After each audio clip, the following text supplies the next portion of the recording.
যে কলম মানুষের কথা বলে, অন্যায়ের বিরুদ্ধে দাঁড়ায়, সেই কলমই আজ অভিযোগ করছে নিপীড়নের। জাতীয় প্রেস ক্লাবের সামনে তাই শুক্রবার জড়ো হন সাংবাদিকরা। কণ্ঠে ক্ষোভ, চোখে উদ্বেগ, আর দাবিতে ছিল মুক্তি, ন্যায় বিচার ও নিরাপত্তা।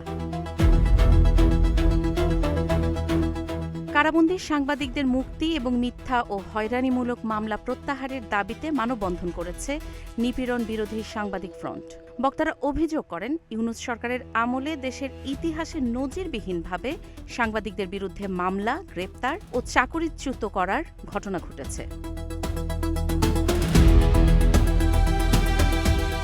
সংগঠনের সদস্য সচিব শেখ জামাল বলেন, বর্তমানে সারা দেশে ৪৪৯ জন সাংবাদিকের নামে হত্যা মামলা রয়েছে।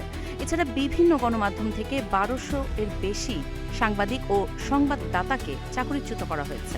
বাতিল করা হয়েছে ১৬৮ সাংবাদিকের অ্যাক্রেডিটেশন কার্ড। অনেকের ব্যাংক হিসাব জব্দ এবং বিদেশ যাত্রায় নিষেধাজ্ঞার অভিযোগও তোলা হয়।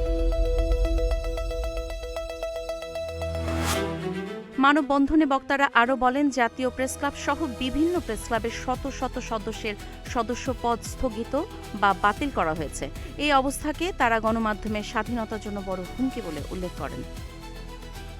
কর্মসূচি থেকে সাংবাদিকদের বিরুদ্ধে সব মামলা প্রত্যাহার, কারাবন্দীদের মুক্তি, চাকরি ফিরিয়ে দেওয়া এবং নির্যাতনের বিচার দাবি করা হয়। অন্যথায় কঠোর কর্মসূচির হুঁশিয়ারিও দেন তারা। প্রেস ক্লাবের সামনে উচ্চারিত এখন একটাই প্রশ্ন, সত্য বলার অধিকার কি আজও নিরাপদ? কাজী ইশরাত জাহান দৃষ্টি, নাগরিক প্রতিদিন।